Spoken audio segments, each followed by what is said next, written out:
Welcome to Writing the Wrong Way, where we talk about how writing works, how writers work, and how the best writers risk being strange. I'm talking to David Annandale. One of the reasons I have my Marvel shirt on, which I would normally take off for copyright reasons, is because I feel like I can have a Marvel shirt if I'm talking about Marvel, this Marvel promo, right? They shouldn't get mad at that. But David has done so many things. All the way, although he's best known lately for his work on Warhammer tie-in novels and some Marvel Untold tie-in novels, specifically ones focused on Doctor Doom. And David, this is, I was so excited when you started doing these novels because my favorite Marvel character is Doctor Doom. He is mine as well. Yeah. Absolutely my favorite. So let's just start with just why. Why is Doctor Doom so great? He's this. He's a great Gothic hero villain, right? I mean, he's almost a textbook case of that figure transposed to a couple hundred years later. Though my 8 or 9-year-old self wouldn't have known that when he first became something of an obsession. The costume is just so damn cool, right? The fact that we never really see his face properly. There's been different variations, but so briefly. But it is so much that mask that is him. There's this. It's amazing how a figure in an illustration can have so much charisma, but he does have it in spades. And there's the tragic dimension to him. The fact that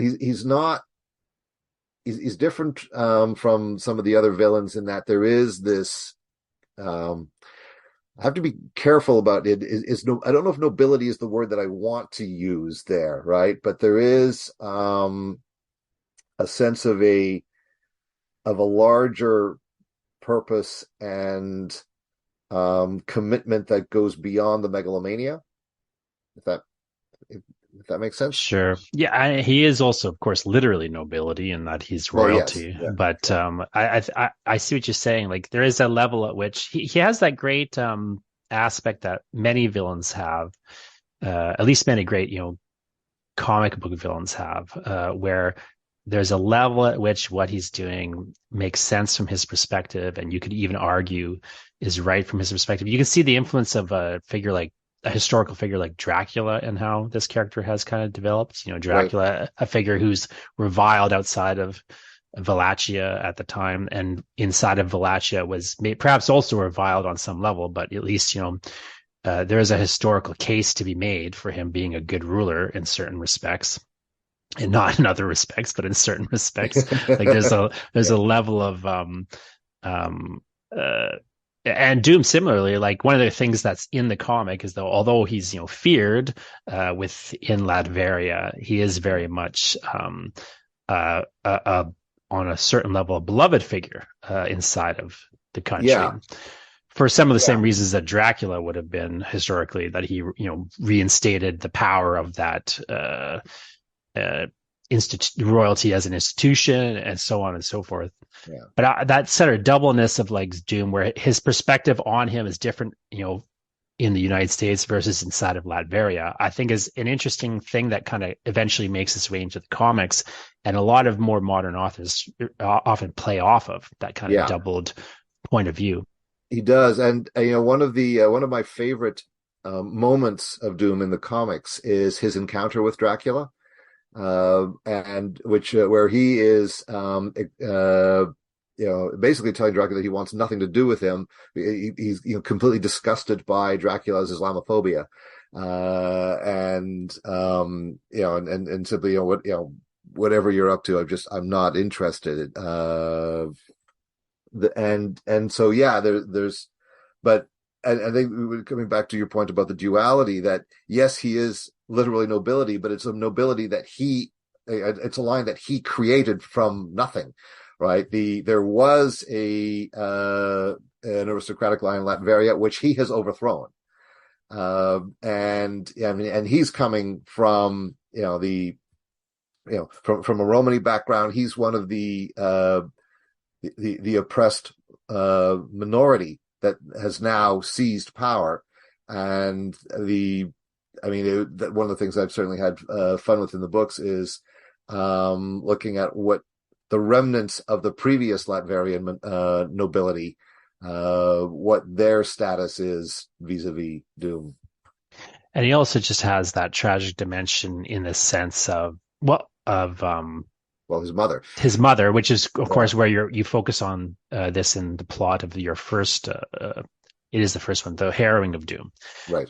So could you talk a bit about what this novel is about, and for people who don't know the story of the backstory of Doom, just what exactly that the whole thing with his mother is about? Well, his mother was fooled by Mephisto, and when she was trying to save her people from King Vladimir, and it wound up in hell. And Doom has been struggling for much of his life to free her, and this has turned into this foredoomed, no pun intended, battle. Once a year he has to fight Mephisto, one of Mephisto's champions, and he always, for his mother's soul, and he always loses.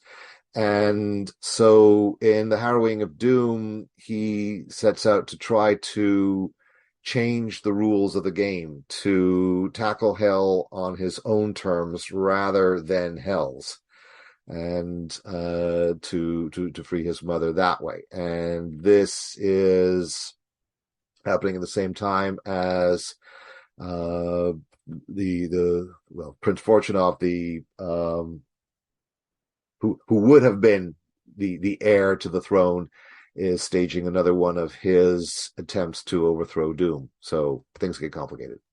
I think just going back to the idea of that there's a level of or a sense and ability to the character. I mean, there is a sort of way in which Doom is a great villain so far as he has on a base level, he has noble goals. He wants to be a good leader of Latveria, and he wants to free his mother's soul from hell.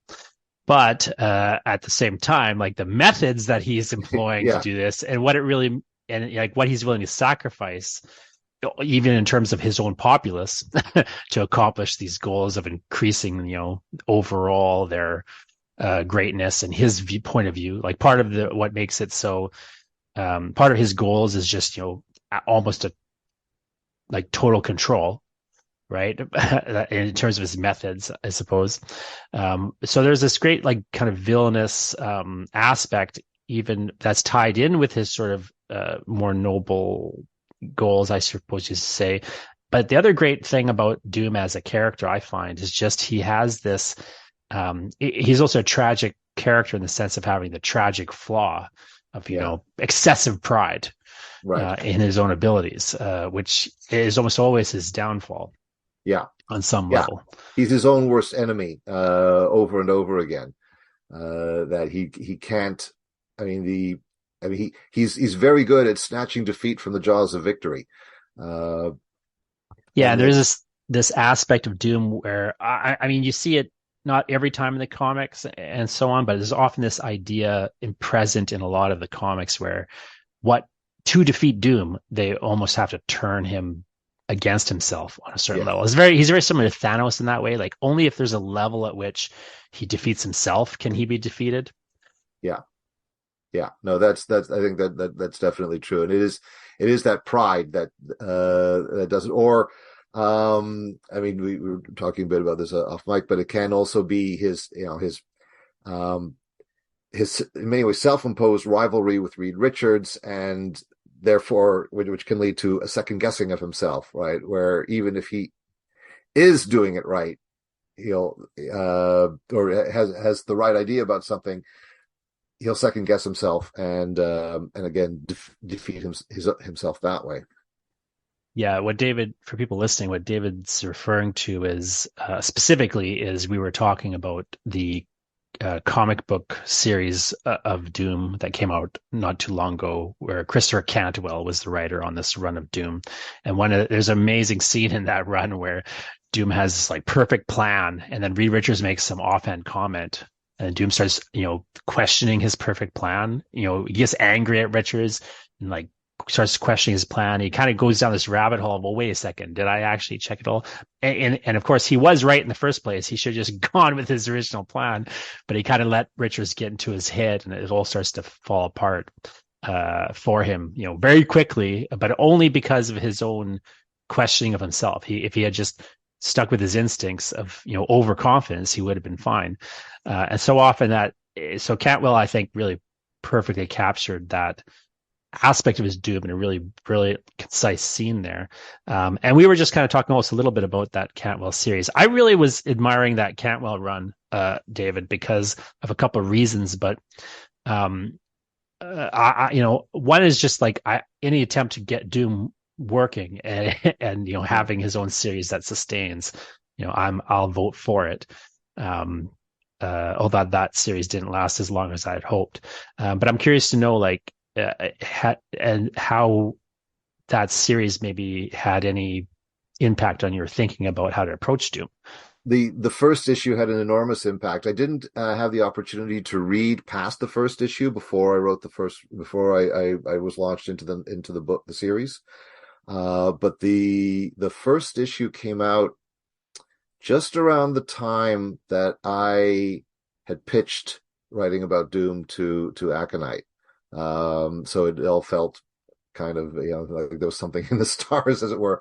And that first issue, which really shows Doom's Latveria, and it does play out the more noble side to him, which we don't see as much in the later parts of the series, which explores the other sides of his character. But there, the fact that he, when confronted with the possible annihilation of Latveria by the outside powers, because he knows he's being blamed for something he didn't do, then his move is to surrender immediately to save his country.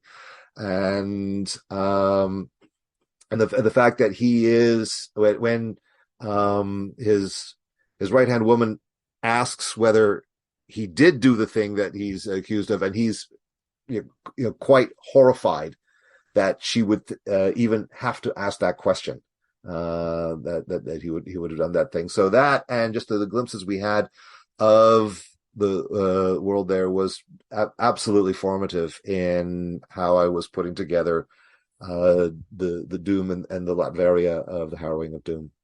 You talk a bit more about actually putting it together, and I'd be curious to know a bit more about putting the first novel together, both in terms of one, how you just approached dealing with this character that you'd admired for so long, and how do you kind of wade into the waters of that without getting overwhelmed. But also, I'm curious to just know the actual just logistics of how you pitched, working on this Doom book. Well, when Aconite started the Marvel Untold series, and they let the writers who were freelancing for them, okay, we're starting this, and we're looking for pitches on there were different lines, different Marvel lines that they were starting up. But for Marvel Untold, the focus was on villains, and they listed a bunch of possible villains. And so the moment I saw Dr. Doom's name on that, I would have paid them to let me write Doom. Like we said at the start, he is my favorite Marvel character, bar none. So I jumped on that. Now, the nature of the Aconite novels is that they're not linked to the mainline continuity. They're like officially taking place in a parallel universe. It's not the same Earth that of the mainline continuity in the Marvel comics. So that gives us a certain flexibility, right? In that, there is the challenge of writing about a character who has more than half a century of lore, of stories, and who is going to come across differently in some stories than in others, right? It's impossible to have 100% continuity over that stretch of time with that many stories, that many creators, right? There's going to be all sorts of significant variations. So when I approached it, I knew I couldn't possibly have everything linked to every version of Doom. So I focused on the versions of Doom that meant a lot to me. And then because of the nature of the line where the if we were writing about, say, character A, but we wouldn't be able to like start bringing in a whole bunch of superheroes or like other characters, right? So that meant I was, at least at that stage, writing about Doctor Doom and everything that comes with Doom, but I would be creating my own antagonists.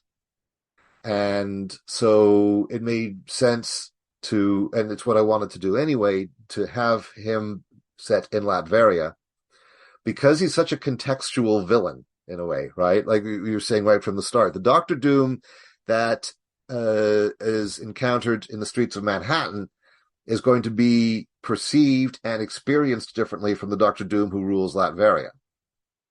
So I wanted so having him have his adventure in Latveria gave me a lot of elbow room, but also a lot of a chance to build up my take on Latveria based on what I was seeing in what so the comics that I'd read and the ones that influenced me, but also that gave also, because we're not tied into the continuity, a little bit of flexibility as to when this story would take place, right? So Harrowing of Doom is obviously taking place prior to his mother's soul actually being freed from hell. And so that was I guess one of the like the building blocks that came into place. And then the other comic that I should mention, which has had the greatest influence, and one that was one of my favorites growing up, and that I've continued to bounce off, it was an issue of Supervillain Team Up. The precise number has now I don't have it at hand, but it was a reprint of 2 episodes from Tales to Astonish, or Astonishing Tales. I could never think it's Tales to Astonish, which for a while had a long running Doctor Doom series that took up half the comic. And so this story, now complete in this issue of Supervillain Team Up, was the story of Doctor Doom's struggle against the Red Skull when the Red Skull briefly took over Latveria. Sure. And then now your second Doom book kind of cycles around Doom against the Red Skull as well. The third one does. Sorry, the third one. Yeah. Yeah. Could you talk a bit about that book and kind of the premise of that? So the 3 books have certainly flowed one from the next, with the consequence that, I mean, they can essentially stand on their own, but they are discrete adventures. But they do the ending of the Harrowing of Doom leads into Reign of the Devourer, and the consequences of that lead into some of the events of the Tyrant Skies. But the Tyrant Skies is kind of my direct sequel to that Supervillain Team Up issue. The events of what happens when the Red Skull took over are referenced in the Harrowing of Doom, so that event, that story, is part of the background history in the first book.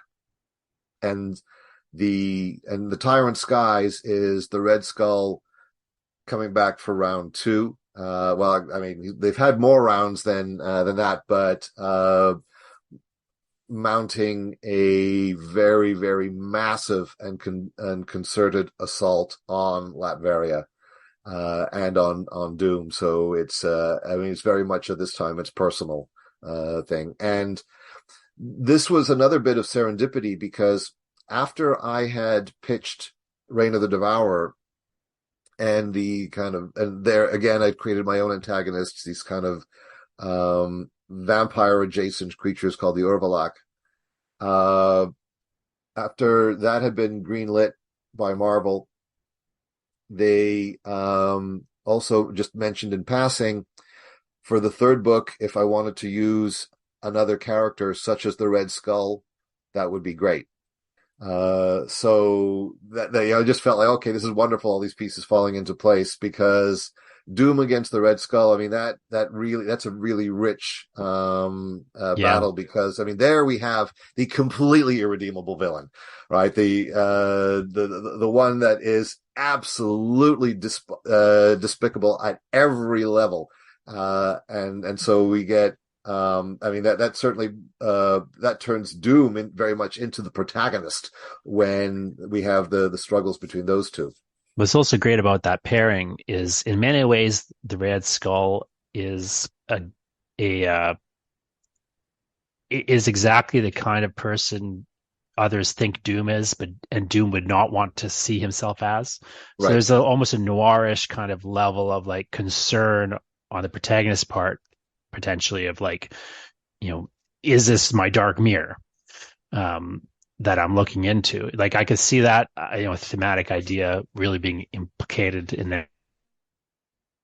He's also the, I mean, he represents so much of what Doom has, visibly or not to other people, devoted his life to battling, right? So when Doom, um, But also sometimes gets blamed for being in a right, sort of strange way.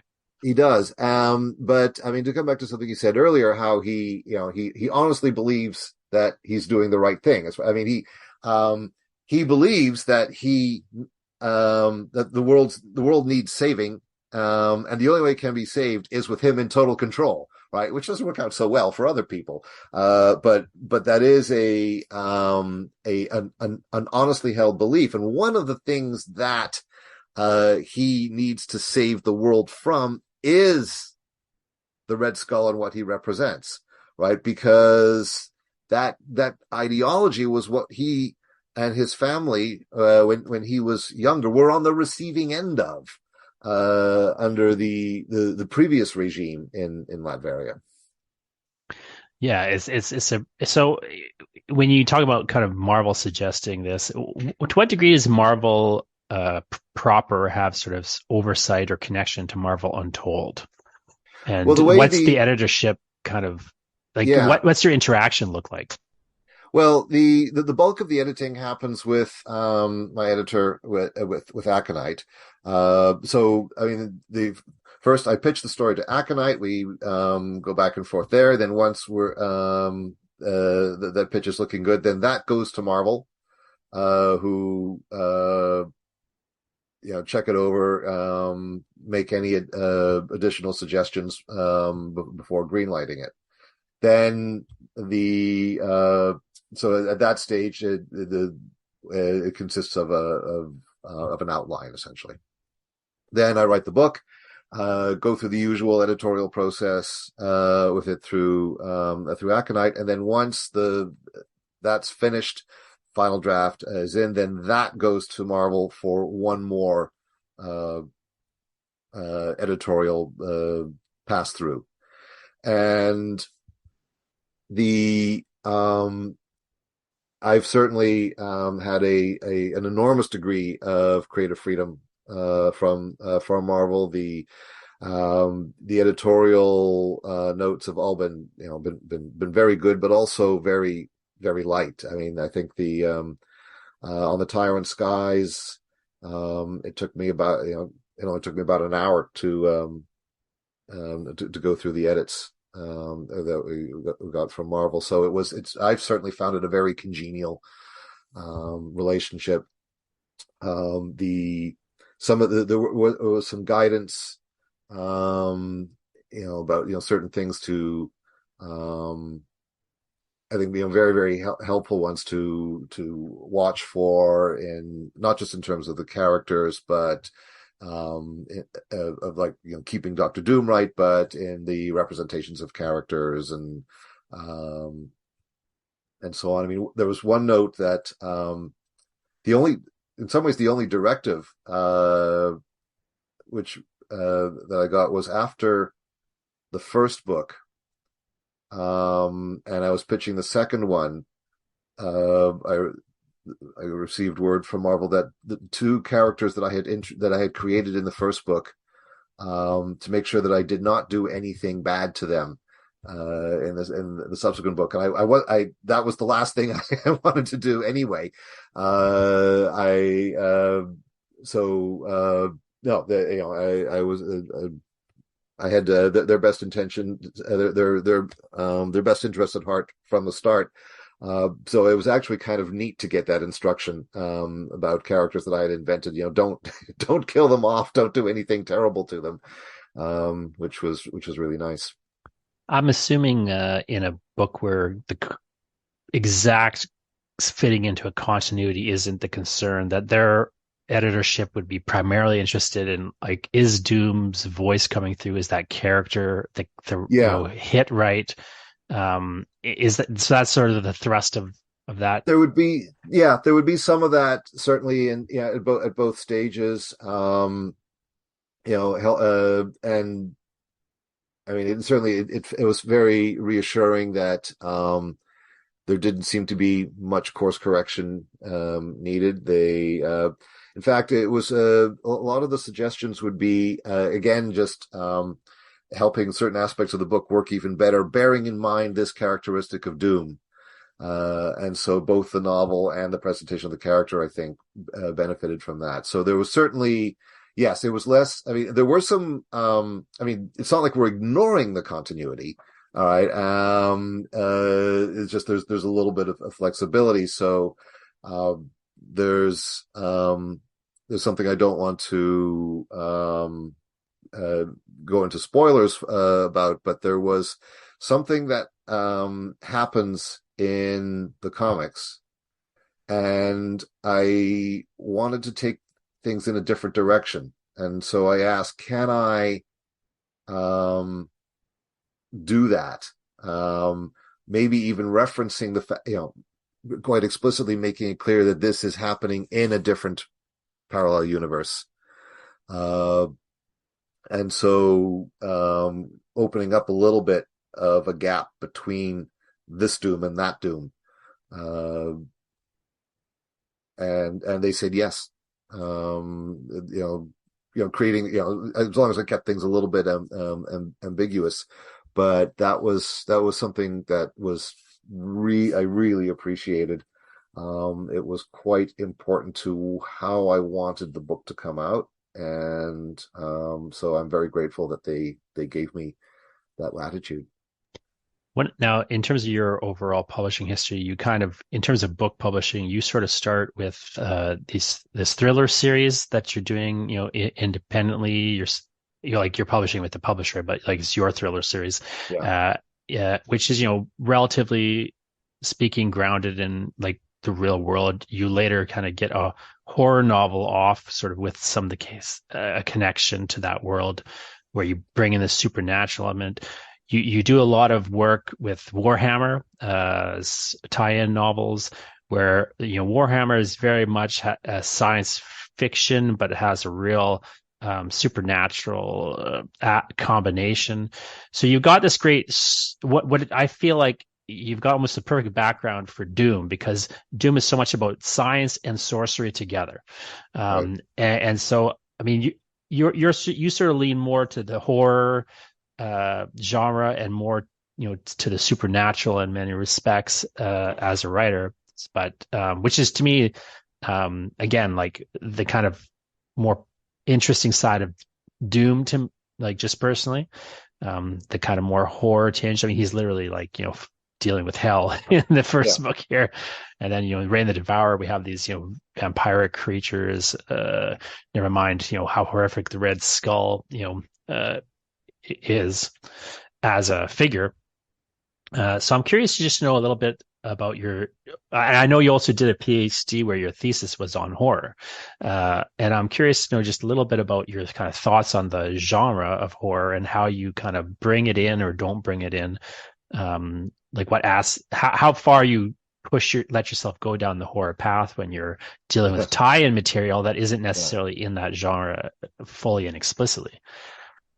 Yeah, well, I mean, it certainly it does depend a little bit on the individual assignment and the IP and what what I'm supposed to be doing with it, obviously. But yeah, my imagination skews dark. I mean, even the Jen Blaylock thrillers, I always thought of them as thrillers with the heart of horror. And so when I wrote Gethsemane Hall, the haunted house novel, but that it has ties to the Blaylock universe. It was very consciously with the sense of what the implications were for the Blaylock universe of the supernatural events in Gethsemane Hall. And I mean, my the risk of oversimplifying things, my contention in my thesis is that horror is not so much a genre as well, I described it as a rhizome using the terms of Gilles Deleuze and Félix Guattari. But if we imagine horror almost as a kind of parasite that can take over all sorts of other genres or be present within them, and when it takes over, or when it is the primary presence, then it can take on the appearance of a genre, and we can often, fairly usefully, if provisionally, refer to it as such. But it exists in all sorts of other forms, right? So, for instance, Tar, the film with Cate Blanchett, has a surprising degree of horror movie aspect to it. Right, it's not marketed as a horror film. It doesn't, on the face of it, present itself as a horror film. But boy, does it have strong horror film elements to it, right? And so those are the tendrils of horror reaching in. And so horror was present in that respect, in a quasi subterranean sense in the Blaylock books. With Gethsemane Hall making that more overt. In the case of Warhammer 40,000, so that's the science fiction line, or Warhammer Age of Sigmar, the fantasy line. I mean, both of those lines have already very, very strong elements of horror themselves. And one of the initial appeals of Warhammer 40,000, what drew me to that is the way that it's a kind of one-stop shopping of genre. It's this collision of science fiction and horror and war and fantasy in this glorious mass that has a very distinct coherence and character of its own, but it has this cauldron which you can go in all kinds of different directions depending on what your sensibilities are. And so my books, both for the Warhammer 40,000 line and the Age of Sigmar line, do push towards horror, even the ones that aren't for the outright Warhammer horror line. But and some go to the point that they are essentially horror novels in everything but name. The Damnation of Pythos, for instance, the one of my Horus Heresy novels is effectively a horror novel. Yeah, that's my favorite of your Warhammer books, and especially because you did even sneak in this really great Deleuzian metaphor to like the structure of what was happening in in the environment. It has all sorts of really subtle things that one can pick up on if they have that kind of background. Well, one of the lovely things about the Black Library universes is that they lend themselves very well to having reified metaphors in them. It just works so well in that universe. Given that so many of the demons and gods are themselves kind of walking symbols. I have certainly that there's that outlet, that leeway where I can push things. often very, very far. In fact, sometimes I've been encouraged, to take it even further than I had originally intended. And I'm always happy to oblige in that department. With Doom, going back to how we started the conversation, there is that very strong Gothic element to him already. Latveria looks like it must be on the border of the of Vassaria or the other European villages and countries of the Universal horror movies of the 1930s and 40s. It's and Doom, both as how he presents visually and his background, there's all of those invitations to horror as well. So that certainly I decided to run with in the Doom books, particularly the first two. I'd say probably more so than the Tyrant Skies, which is maybe a little bit more on the science fictional side of things. Plenty dark still, but and with Reign of the Devourer probably being the most full-on horror novel of the three Doom books.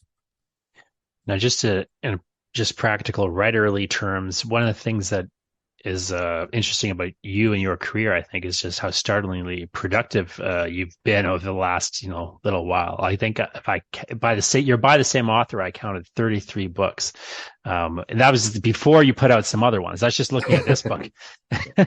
So I'm curious to know. I mean, my contention when people talk about, how David's just put out book after book. My contention, what I always say is, the worst part is that they're all good. And, the thing that I can contend is that it's possible for a couple of reasons, but I think one of the ways that that's possible is because you are using outlines. And I want to know what your opinion is on that, and how do you use and incorporate an outline into your writing workflow there? And what would you advise people Right. to do if they want to get more fully into kind of utilizing outlines? Yeah.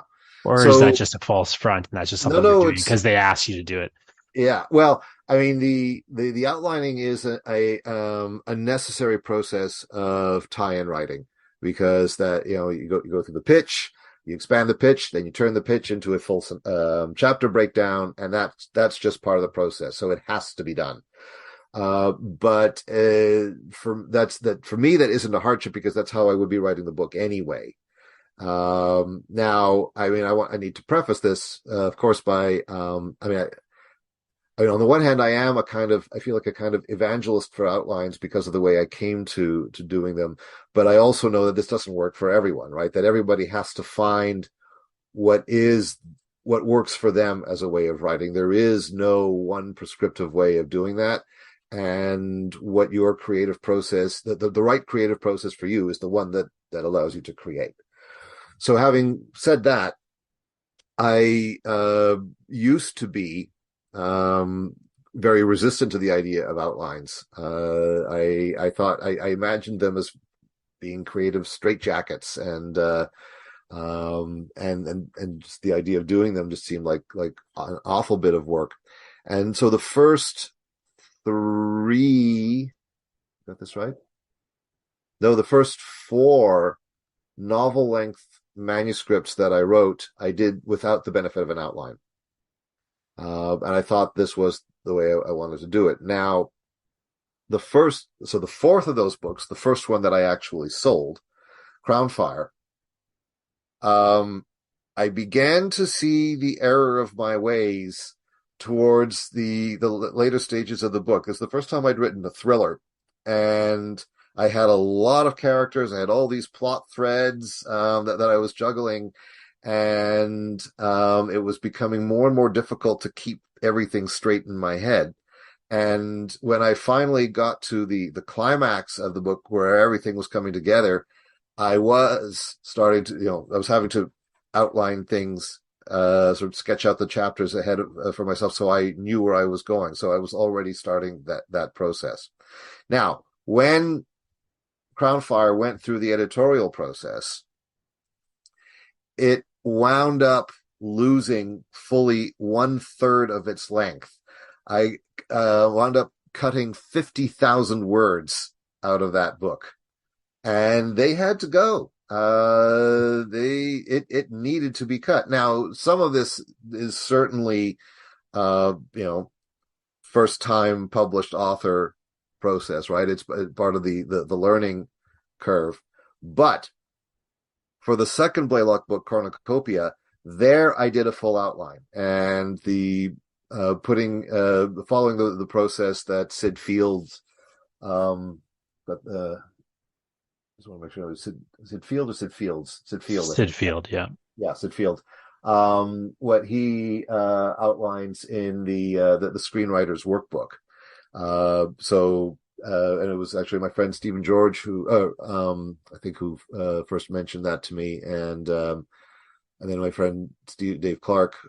So both fine writers who also drew on them, and and so this is for screenwriting, but it was easily adaptable to novel writing. So for Cornucopia, I went through the process of of literal index cards and turning that into an outline. And the editorial process of that book was night and day compared to what I'd done with Crownfire. And it was with the same editor, the same publisher. But Cornucopia did lose 50,000 words in its process. So that was certainly my my road to Damascus moment, and I have never written a novel without a full outline since. Now, let me just put that in perspective for listeners who maybe aren't writers. When David's talking about losing, like cutting, deleting 50,000 words in the manuscript, keep this in mind. My last book was 50,000 words. Like that was the whole book, and that's, a 200-page book effectively, that he's talking about, having written and deleted. So literally in that span of time, he could have written another book. This is in the days when the editing was done with a physical manuscript and printing out the new pages and pasting bits of paper over the corrections. It was it wasn't just turn on track changes in Microsoft Word back then. Yeah, the other thing I think people who haven't outlined don't really realize is, I just say, like, it's a thing that many writers are resistant to. And I'm not saying that every writer has to do it. Right. But it is the thing that many writers are resistant to because they see it as somehow getting in the way of spontaneity. Right. But what I find, like, I become a real outline evangelist in part because what I do is my kind of catch, or my fail-safe, I suppose you'd call it, on the process is, once I've got that outline and I'm moving into the draft, if I am exactly following the outline, I know something is wrong. Like I don't want to not follow it at all, but like if I'm just doggishly kind of going through the process I had mapped out, I know that there's something kind of I know there's something incorrect there. Like I'm always going to be attentive to, like, attending to that spontaneity and where the story is flowing. Yeah. But there's a structure that kind of gives you what's so nice with the outline is not only do you know what you're supposed to be doing on a certain level, it just mentally makes it easier to sit down. But also when you're not feeling it, you still can sit down. You don't have to psych yourself up or do so much prep work just on the day, as they say in film. You can kind of like have that plan and follow it, depart from it if you got a better idea in the moment. But at the same time, like, be on a schedule.